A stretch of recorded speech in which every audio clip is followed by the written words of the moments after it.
여러분 이찬혁이라고 하는 가수 혹시 알고 계시나요? 이름을 잘 모르시는 분은 악동 뮤지션이라고 하는 이 남매 그룹의 오빠라고 하면 조금 더 쉽게 떠올리실 수 있을 것 같습니다.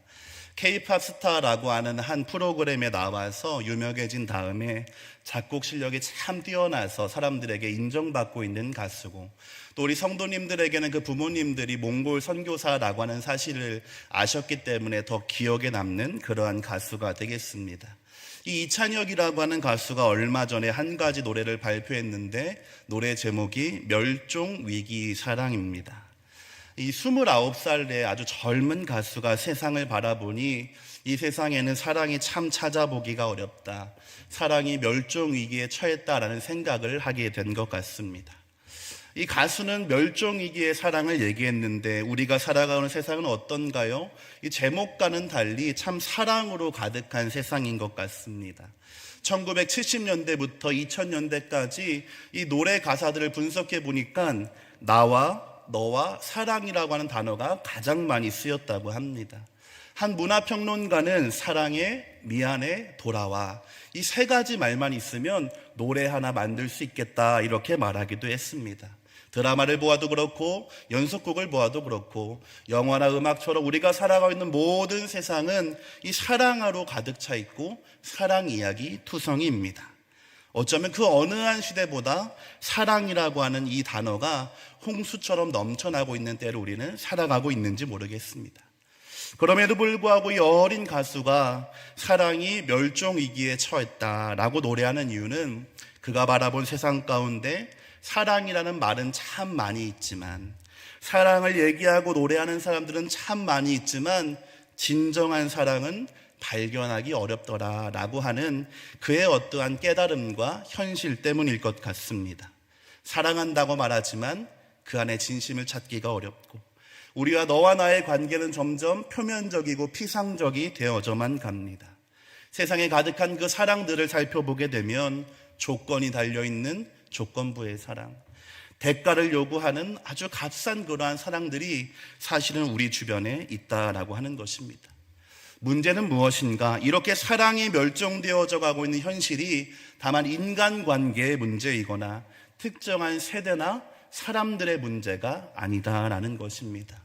사랑이 사라져 간다는 것, 그것은 우리의 신앙과 우리가 드리는 예배에도 동일하게 적용해 볼 수가 있기 때문입니다. 우리가 드리는 예배도 때로는 사랑이 빠져버리고 형식으로 드려질 때가 있습니다. 숙제에 치우는 것처럼 예배 드리는 날이 있고, 입으로는 찬양하지만 마음은 다른 곳에 가는 날이 있고, 하나님을 향한 사랑보다는 예배를 잘 드렸다라고 하는 만족감이나 은혜를 받았다라고 하는 느낌을 더 중요하게 생각하는 날들이 우리에게 있다는 것입니다. 그러나 성도님들, 너무나 잘 아시는 것처럼 예배라고 하는 것은 단순히 교회라는 공간에서 드려지는 종교적인 행동이 아닙니다. 예배라고 하는 것은 하나님을 향하여 나의 사랑을 표현하는 시간입니다. 내가 받은 은혜를 기억하며 하나님 앞에 반응하는 것이 예배입니다. 내 안에 있는 하나님을 향한 사랑을 다시 한번 확인하고 그 마음을 회복하는 시간이 바로 예배인 줄로 믿습니다. 그러므로 이 사랑이라고 하는 예배의 본질, 주님을 향한 사랑이라고 하는 예배의 가치를 잃어버리고 우리가 예배하는 날들이 많아진다라고 한다면, 아무 감정도 없이, 아무 감동도 없이, 아무 감격이나 생각도 없이 습관처럼, 관습처럼 그렇게 예배드리는 날들이 많아지고 그 시간들이 늘어난다라고 한다면 우리의 예배는 그 가치를 잃어버리게 될 것이고, 우리의 예배는 생명력을 잃어버릴 수밖에 없게 될 것입니다. 어쩌면 먼 훗 내가 나의 예배를 돌아볼 때에 내 예배를 예배라고 말할 수 있을까? 그렇게 우리가 생각하는 날이 올지도 모르겠습니다. 오늘 우리가 함께 읽은 시편 84편, 이 시편의 귀한 고백은 그러한 하나님을 향한 사랑을 절절한 마음으로 고백한 사랑의 고백입니다. 시인은 하나님의 전에서 예배하는 것을 갈망하고 소원합니다.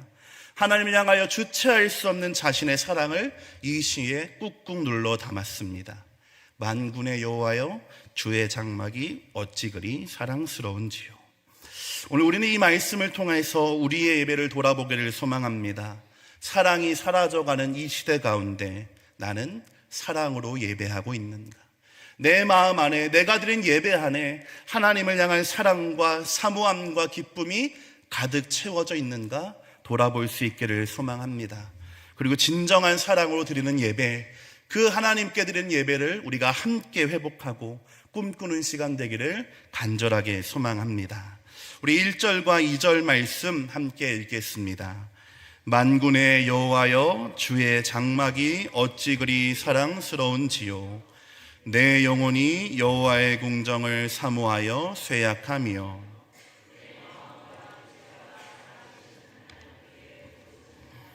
아멘.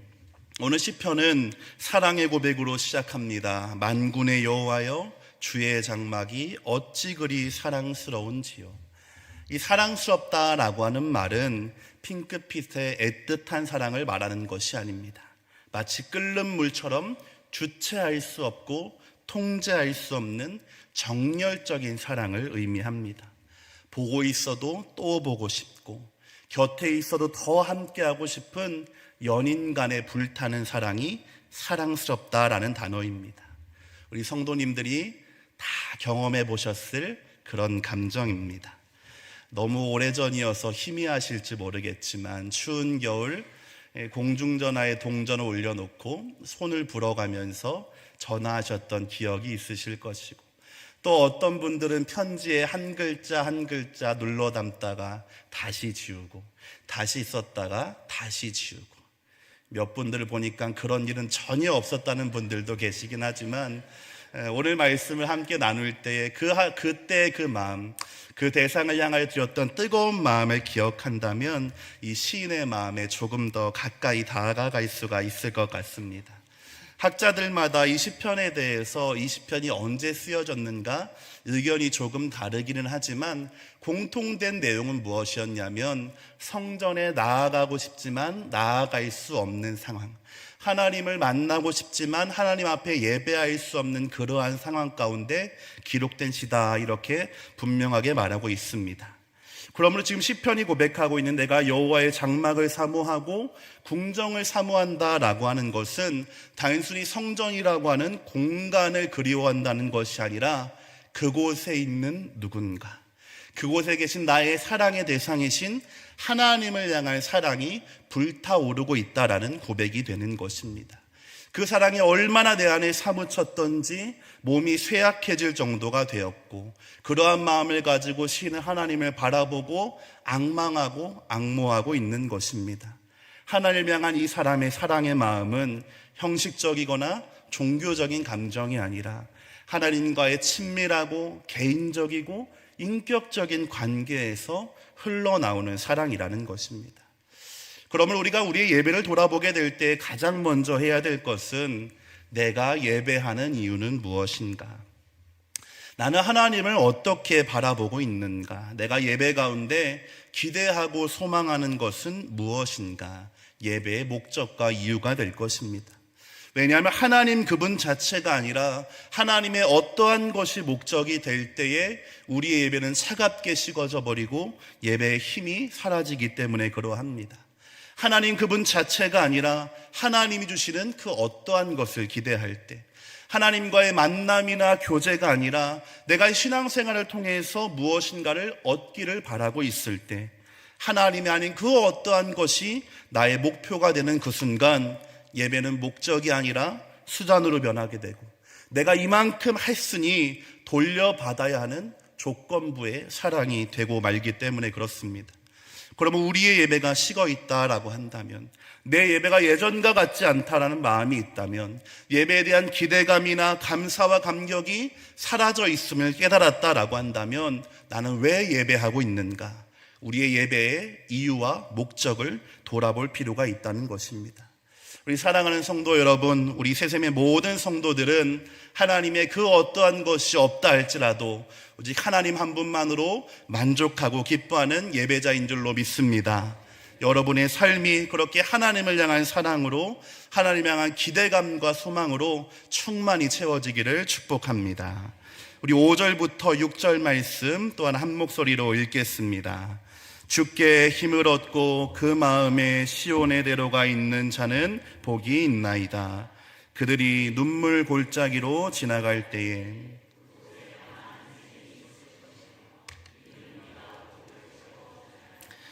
그들은 힘을 얻고 더 나아가 시온에서 하나님 앞에 각기 나타나리이다.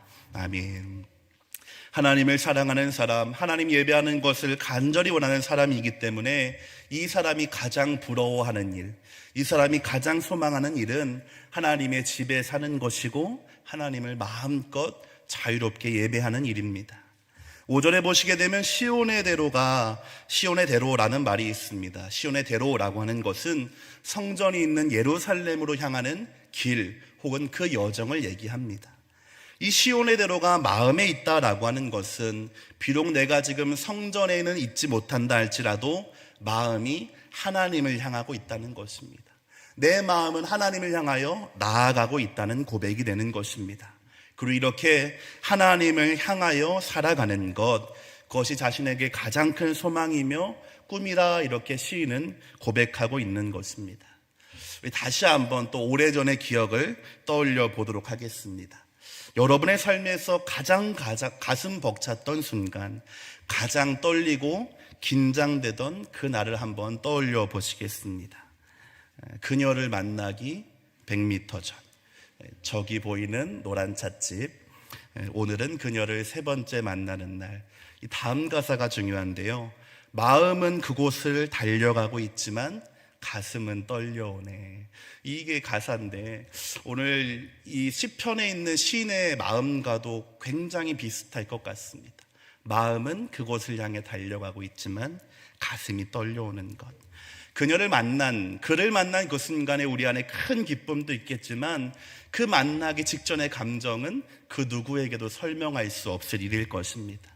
여러분의 귀한 자녀와 손들이 있습니다. 그분들이 태어난 순간 세상과 바꿀 수 없는 기쁨을 느끼셨을 것입니다. 그런데 우리 어머니들 그 아이를 품고 있었던 10달의 시간, 그 시간들을 잊어버릴 분이 계실까요? 합격했거나 취업했거나 승진했거나 결혼했거나 우리에게 좋은 일이 있었을 때 기쁨도 마찬가지입니다. 그날의 기쁨은 대단한 것이지만 결과를 확인하기 직전에 그 감정은 오직 나만이 아는 그러한 특별한 감정이 되는 것입니다. 왜 그렇습니까? 그 무엇인가를 바라보는 그 시간들 속에서 그 시간을 기다리면서 어느새 그것이 내 마음에 가득 채워졌기 때문입니다. 시인이 지금 성전에 머무는 자들뿐만 아니라 성전을 향하여 나아가는 이들을 향해 복이 있다 이렇게 선포하고 있는 것도 바로 이러한 이유 때문입니다. 성전을 바라보는 것 그 자체, 그곳을 향하여 나아가는 시간들 속에서 그들의 마음과 심령 안에 하나님이 가득히 채워질 것이 분명하기 때문인 것입니다. 생각해보니 어린 시절 새로 산 옷을 처음 입는 날은 주일이어야 했습니다. 다른 이유는 없었습니다. 주일이기 때문에, 하나님을 만나는 날이었기 때문입니다. 우리 어르신들 월급 받으면 헌금 드릴 것을 은행 가서 새 돈으로 바꾸어 드렸던 분들 많이 계실 것입니다. 더 이전으로 가보게 되면 하나님께 드릴 헌금인데 구겨져 있어서 다리 위로 펴서 드렸던 분들도 우리 많이 계실 것입니다. 귀찮은 일이죠. 번거로운 일이죠. 하지 않아도 아무 상관없는 일이죠. 그런데 여러분, 그 일이 정말로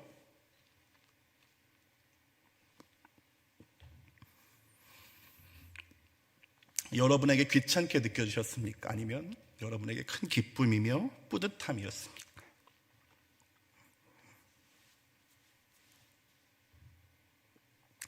왜 그 일을 우리가 반복하여 드릴 수 있었을까? 왜 아무도 주목하지 않는, 아무도 알아주지 않는 그 시간들을 할 수 있었을까? 아마도 예배를 바라고 기대하는 그 시간 속에서 하나님이 우리의 마음에 가득히 채워졌기 때문일 것입니다. 그것은 우리가 정말로 회복해야 되고 다시 한번 되찾아야 하는 중요한 가치입니다. 시편의 내용들이 이렇게 하나님 향한 사랑의 고백에서 갑자기 전환되게 됩니다. 6절에 보면 눈물 골짜기라고 고백되어지는 인생의 어두운 밤이 찾아온다 이렇게 말하고 있습니다. 하나님을 신뢰함으로 살아왔지만, 하나님을 향한 사랑을 힘입어 살아왔지만 우리의 삶에는 아무 예고 없이 찾아오는 그러한 순간들이 있다는 것입니다.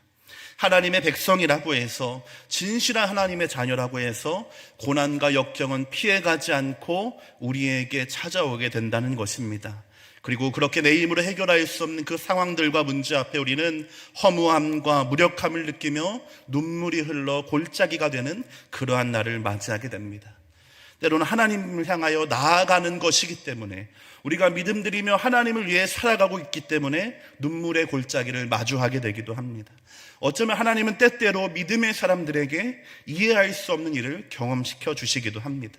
왜 그렇습니까? 그 믿음을 연단시켜 주시기 위해서입니다. 그 시간 안에서 그 사람이 발견하기 원하는 것이 있으시기 때문입니다. 6절 다시 한번 읽겠습니다. 그들이 눈물 골짜기로 지나갈 때에 그곳에 많은 샘이 있을 것이며 이른 비가 복을 채워주나이다. 아멘.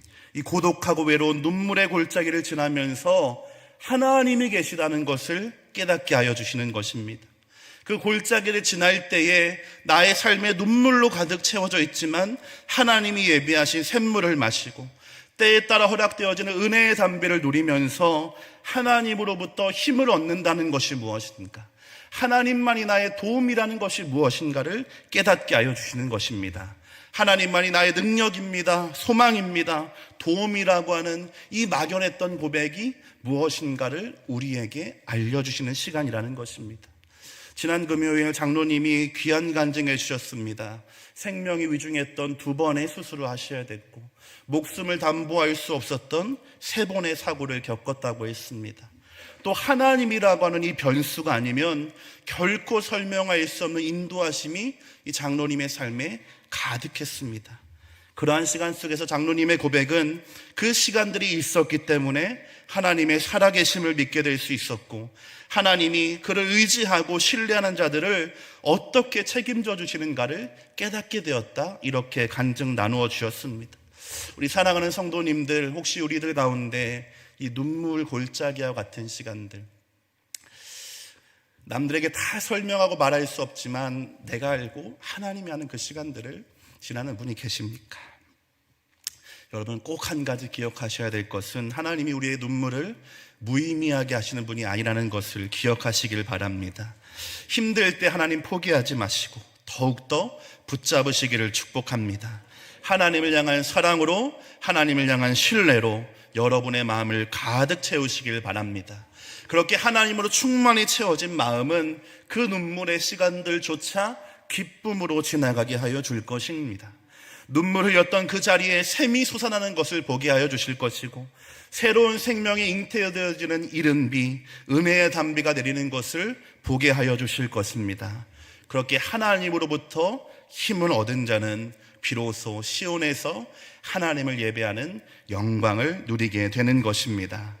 이제 시편의 마지막 내용, 그렇게 사랑에 대한 고백, 하나님을 향한 간절한 사랑의 고백이 우리의 삶으로 어떻게 변해야 하는지를 가르쳐주면서 마무리가 됩니다. 10절부터 12절 말씀 함께 읽겠습니다.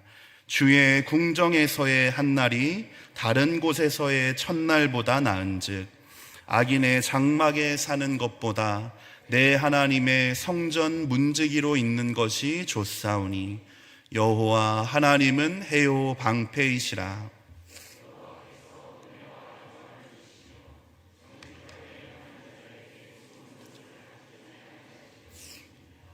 만군의 여호와여, 주께 의지하는 자는 복이 있나이다. 아멘. 하나님을 향한 사랑으로 시작되어서 눈물 골짜기도 기쁨으로 지나온 사람, 이제 이렇게 고백하는 것입니다. 하나님을 생명의 근원이신 태양과도 같고 나에게 방패가 되어주시는 진실한 보호자이십니다. 나는 하나님을 그 무엇과도 바꾸지 않겠습니다. 하나님이면 충분하고 하나님으로 만족합니다. 그것이 나의 진정한 소망이며 나에게 가장 큰 복입니다.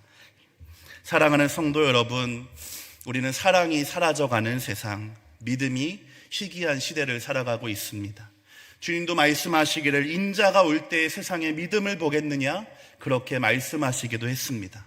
그러나 이렇게 사랑도 사라지고 믿음도 찾기 어려운 때에 언제나 어둠을 밝히는 촛불과도 같은 성도들은 있었습니다.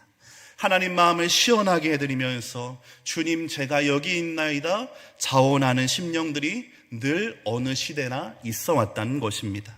하나님이 찾으시는 그 한 사람 오늘 저와 여러분 되기를 소망합니다. 뜨거운 사랑을 가지고 하나님만을 예배하는 예배자, 인생의 고난과 역경을 맞이할지라도 정금과 같이 다듬어지는 예배자, 세상의 그 어떤 것도 나는 하나님과 바꾸지 않겠습니다 고백하는 진정한 예배자 저와 여러분 되기를 축복합니다.